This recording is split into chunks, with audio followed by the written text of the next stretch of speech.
snug it. Take your finger again.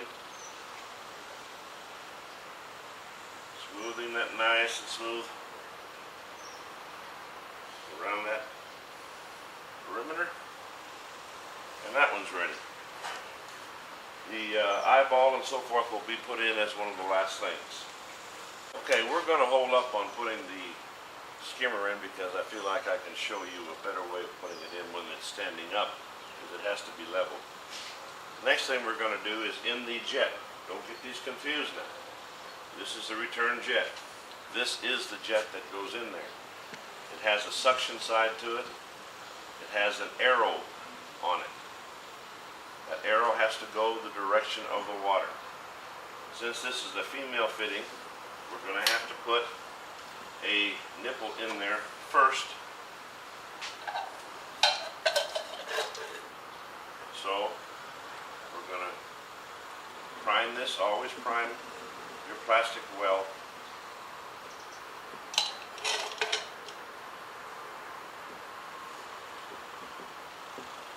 Your glue on it. Always try to spin your fittings when you put them in. Keep spinning them until they quit spinning.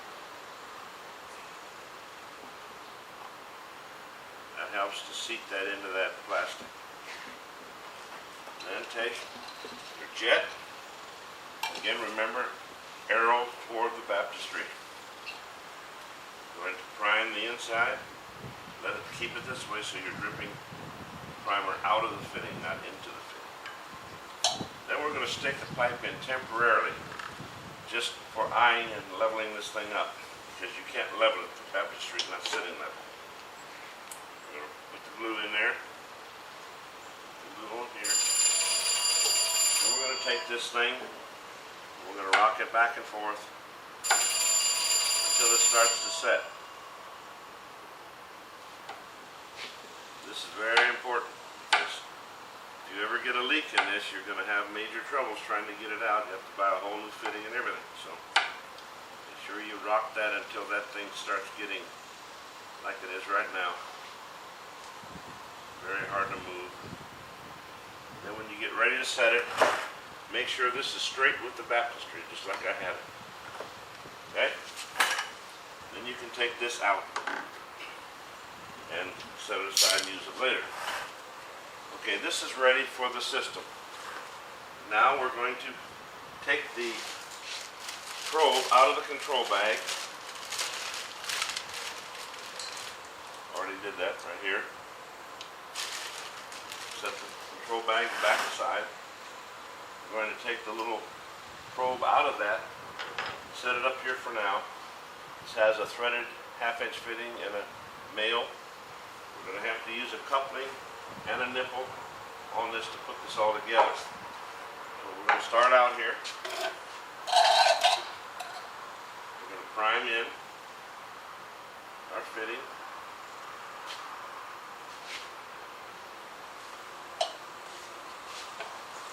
Put a glue on it. Again, put it in. Twist it.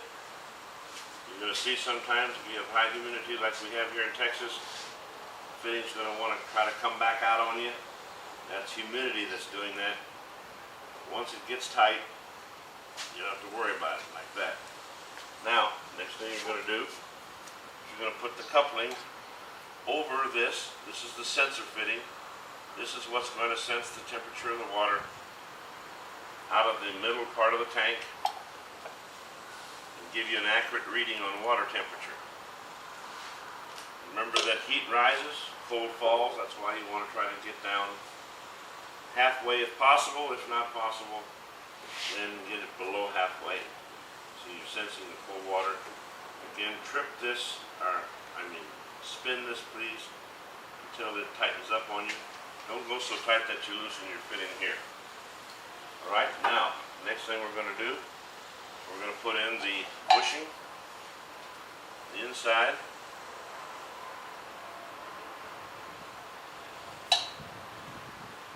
This will make this, when we get through with this, this will be ready for the control probe. Comes off the control. Again, we're going to put it in. We're going to spin it until we can't do it anymore. Okay. Now we're going to put the Teflon and always go opposite the way it threads in. Because if you do it the other way, as you go in, it's going to take the Teflon tape off of the thread. Give it about 4 wraps. Take your finger and seal that Teflon there. And put it in.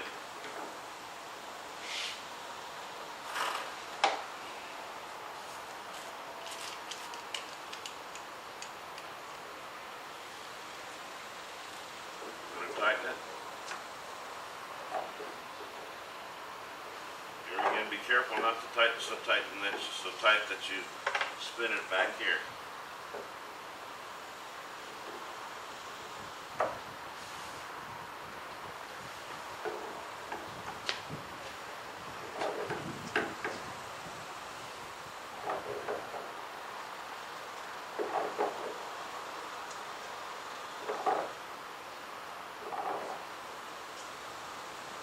That's ready to go. Later on, you'll take this little rubber grommet out of here. It has a split in it. You'll put your sensor bulb through that, push it in as far as it'll go, and then pull it back out a little bit. Put this over the, slide it over the right length on there, and then push the whole thing back in. That will hold it in. Later, we'll connect the return to this. And now we're going to go ahead and put in this fitting. Okay, now we've just installed the fitting for the auto level control. And then we're going to turn it up on its bottom. We're going to protect this suction from getting hurt by putting a couple boards down. And then we're going to put the rest of the fittings on the inside. All right.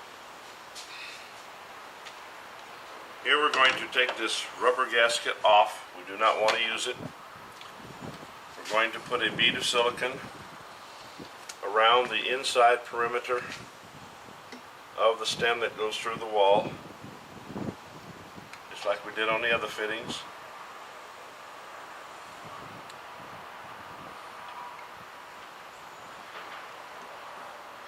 We're also going to put a little run of silicone on here because we want to glue that to the wall. I do not like to screw it to the wall. Some people do, but screws eventually rust out and you have trouble. Now we're going to put this through the wall. We're going to press it in. We're going to take a torpedo level. The baptistry is level.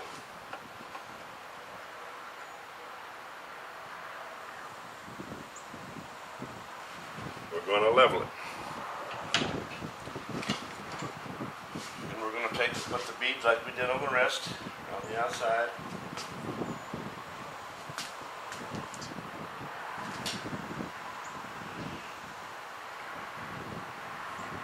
Same song, second verse.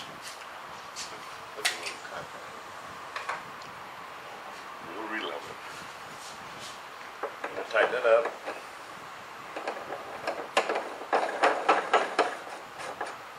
I'm going to hold it in place. We'll double check it here in a few minutes.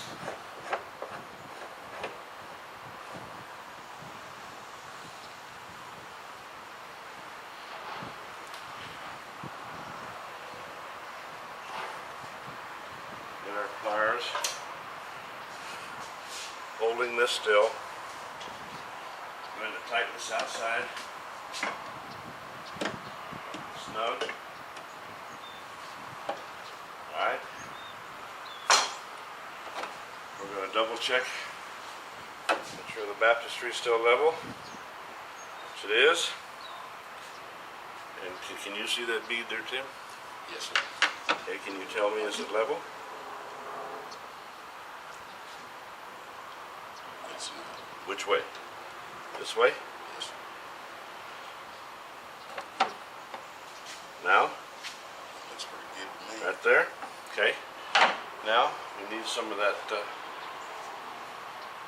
heavy tape. We're going to hold it in place and also hold it tight to the wall. by using some of this sewer tape. Try to squeeze it tight. Then we're going to take this, we're going to tape it to the wall tight. Put another piece on the top to try to hold it to the wall.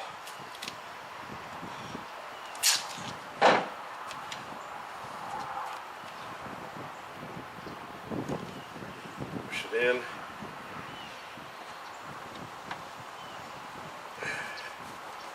Alright, if you see some excess like this right here, carefully wipe it off.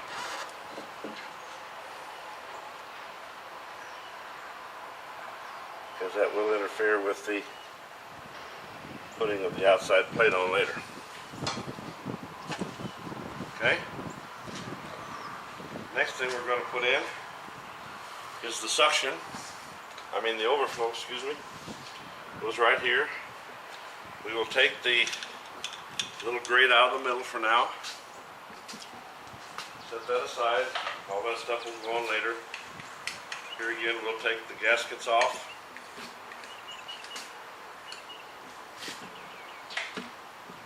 And we'll repeat the performance on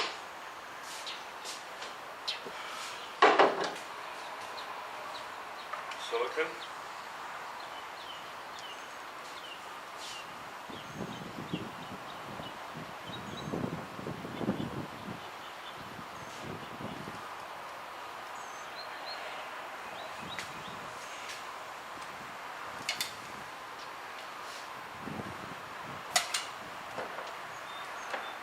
Okay, we're going to put the fitting in.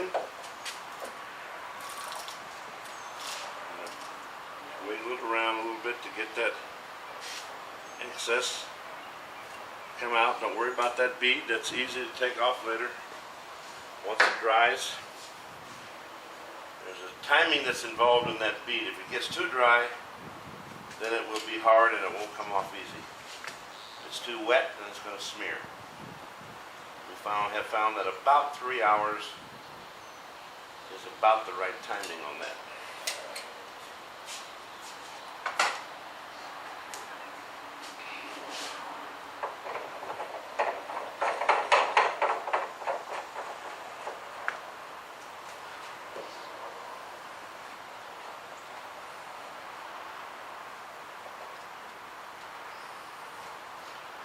Here again, I'm going to take the two pliers and we're going to tighten it.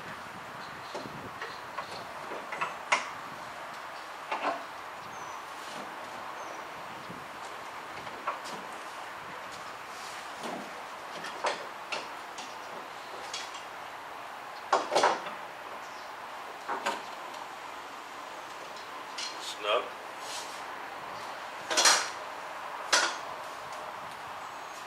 And again, wipe it nice and smooth all the way around. Make it look nice and also seal it good. Okay. Now we're going to take Teflon tape. We're going to install the fast fill valve. Here again, we're going to wrap opposite direction away with the way we're going to thread it. And we're going to put this in the fitting like this. Now we're going to take the pliers and put it over the Teflon tape. Try not to mar these threads down here. We're going to tighten this on here.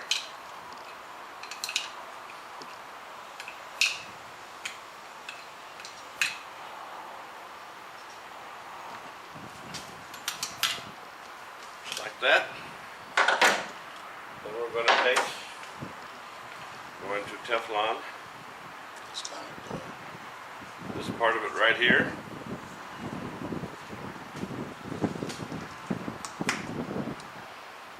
and again we're going to check and see how far this goes through. That's going to be too much. So we're probably going to go ahead and put all these expansion washers on here. You do not have to put silicone on this, it has a rubber gasket. Put that on there like that. Aim that down, and then take your wrench and fasten it on the back side.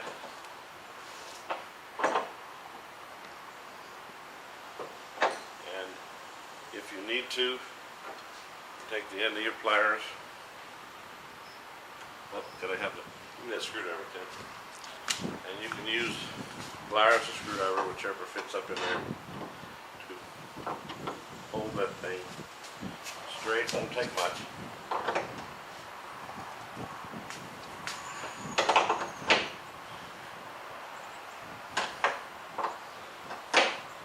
There's a spring in those washers that gives you a little extra tension. And that's it. So that will shoot straight down into the deep part when it's finished. All right. Now we have got the drains part of the plumbing done. I'm going to show you what we've done. We've come out from the drain out here. This is the drain off of the bottom of the baptistry. We've teed off. This is going to go to the sewer. This part is going to go to the system. Immediately we have to put a valve. This is something you'll have to buy, and this is where you will shut the water off and on when you drain it. In other words, that's the way it would be when the system is on. When you want to drain it, you would turn the valve that way. So that creates a situation to where you can have a drain and a suction off of the same fitting. Now, once you leave the cutoff for the sewer, then you have to come in and tee in and put a drain for the, let me place this where you can see it here. Notice that this comes off of the overflow up here, comes down and ties into the drain down below, right here. This will continue on, and we will also put another tee in where we will drain the filter into the sewer line. But the filter and the overflow must be past the cutoff that goes to the sewer. That way, if water does overflow up out of here, it will go straight to sewer. And when we drain the filter, it will go straight to sewer. Okay, now we've also plumbed the skimmer. This is the skimmer as we showed you on the inside where we put the long fitting, and that skims the top of the water.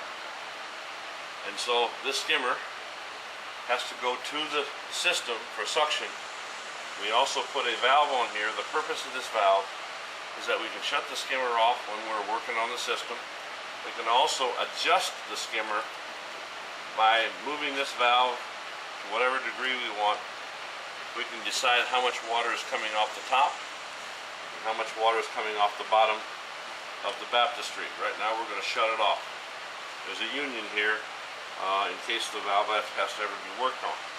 Then we bring this down, across, and into the suction part of the system. Now again, this is coming from the suction underneath the baptistry. It's teeing off and going to the sewer. The overflow is teeing in here, and then it's continuing on to the sewer. Later we will put a tee in here to take care of our filter. We'll show you that later. Alright, so here we're bringing it in. This part of the tee is going to go to our filter, which will be the next item. And also this here will allow suction to come into here and into here. In other words, we're going to be pulling water from the baptistry drain and also pulling water from the skimmer out of this part of the tee and into the filter, into the pump, and then into the system. Okay, we're going to fit this plywood to go on here. This is going to become the table for our system. We cut it the same width as the frame is. We fixed it to where it would go close to that piping and yet leave some space down here to work the drain. This should allow us plenty of room to put the system, to run the piping down, which we'll show you later, and also to handle the filter and so forth that has to go on here. Now, one thing we highly recommend, and that is that you put carpet top and bottom on this. Now, we really recommend you to put a drain pan, and we'll show you a drain pan in a minute. We're not going to put a drain pan on this one because of the special use this one's going to have. The drain pan would not fit, it'd be too big. But anyhow, we can show you the drain pan here in just a minute, all right? Normally, on a system, and we recommend you to do this, we would put the entire system on a drain pan. But since this is a portable unit and will be used in traveling and moving to a convention, we just cannot do it. We don't have the room for it and what have you. But this is a 32 by 48 pan, which would be perfect for setup in any church for any baptistry that you use, and it's plenty big enough to cover the entire system. So what you would do is you would make your platform big enough to cover the underside of the pan, and then you would put carpet on top of the plywood, and also you would cut a piece smaller than the inside of the pan and lay it on the pan in here, and then you would put your equipment on top of that. We're not going to do that on this particular one. We're going to double carpet this, and we'll show you what we're going to do. All right, now we're going to, on the back side, we're going to put the nap side up to the plywood because it will carry deaden the sound better that way. We're going to staple this to the plywood. All right. We'll angle the stapler just a little bit so the staples don't punch all the way through. We don't have to do the outer edges because that's going to sit on the wood.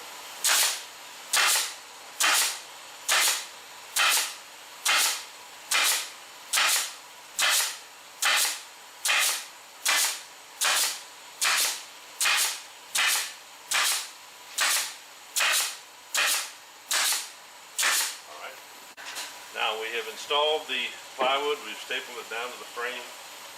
We have the carpet with the nap up underneath. Now we're going to put the top layer of carpet on with the nap up so as to silence. We have to remember that all pumps have a vibration. And even though we've put the best pump in the business on them, it still has a certain level of vibration. And that's why we're putting the carpet to deaden the sound of that. Just put a couple of staples out in here just to hold it. That should take care of it.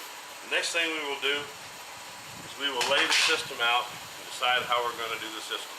Sometimes your pumps are set at what we call 9 o'clock. In fact, they're all set at 9 o'clock from us. But sometimes it works out better for this to be on this side, which in this case is so. Change from 9 o'clock to 3 o'clock on the pump. Just back out this 1/4 inch screw in the back. Take it off. Take this, there's 4 bolts. This is a 1/4 inch bolt. Goes all the way through to the wet end.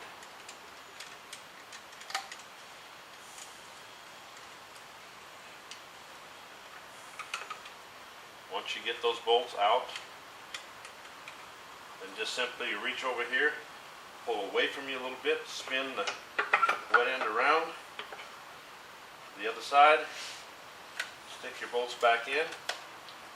Make sure that you get all your bolts punched in first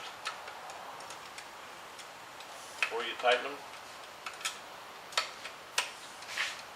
and then just tighten it back. Very simple process. Don't over tighten these now because you can pull those grommets out of that plastic if you go too tight. And put your cover back on. Just that simple. Alright, one of the things you want to do before you put any of this together is you want to lay it out and make sure everything's going to plumb like you have in your mind. Remember, and on the filter there is an arrow right here. That arrow has to go the direction of the flow of the water. Okay? See it right there on the neck. There's an arrow on both ends. Make sure that that is going the direction the water is going to flow. Okay?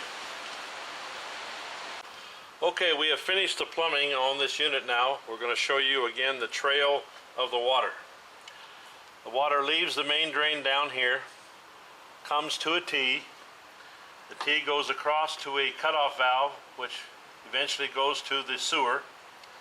Then the water continues to this T, and also the skimmer coming down from the other side elbows into the T here, and then it becomes one suction line from the drain, from the skimmer, and then it goes through this pipe, through an isolation valve, which is used to shut the baptistry water off while you're servicing the unit or changing a filter. Then it goes into the filter. The arrow line on the filter is going in the direction the water is, comes around, alright, comes out of the filter, goes into the front end of the pump, goes through the pump, exhausts out of the pump into the back end of the heater, goes through the heater, comes out of the heater, comes through here, and this is just an extra device we've put on because this baptistry is going to be emptied by pressure later on. You wouldn't normally have that. You would just normally come straight through here, come back toward the tank, goes back up through the isolation valve and on into the tank, into the jet. Okay? Okay, coming off the side of the jet is a venturi, which means as the water passes over, it creates a 15-pound vacuum and sucks air in through the side of the jet, through this pipe. This pipe goes up above the water line, transfers down, and adapts over to this black tube which goes to the ozone generator. So what happens is when the water is traveling through here, it creates a 15-pound vacuum. The vacuum sucks air into the generator, converts the air over to ozone, sucks the air on up over the water line and back down and into the jet, and then explodes it or implodes it into the water, which you'll see later on. On the filter, sometimes you have to take and file the area that this little male adapter goes against because they have a different type of fitting, but you want to make sure that that male adapter goes flat against the plastic. Then you will take and you will wrap the threads with silicone, put plenty of it on there, screw this male adapter into this and just barely snug it tight. Then take your finger, wrap the silicone on around the fitting and make sure that that dries good before you adapt to it. Usually we do that overnight. Then once that's dry and you're ready to go, then you will fix a drain line from the filter to go to sewer. So we adapt onto here with a 1/2-inch line coming on down, and then we put a valve right here so that we can shut it off. Otherwise it would drain water all the time. And the idea is that when you're ready to change the filter, you open up this bleeder valve, you shut your isolation valves off to cut the water off from the tank, and then you'll open this up and bleed out just the water that's in the canister into the sewer. Split this ring off, just back this ring off. You can set it up here on these cleats if you like. Pull the canister off, change the filter, put it back, put the ring back on, and then shut this valve back off. Open up your isolation valves and you're ready to go. Let the thing continue, let the canister fill with water. Make sure you bleed it out before you turn your pump on. Then turn your pump on and let it run a minute, shut it off, and bleed it again. The main thing is to get all the air out of here. Now, this drain line, after you leave this valve, goes into the sewer line right here. And like I said before, forget this. This is something special we put on this unit. Normally this would go directly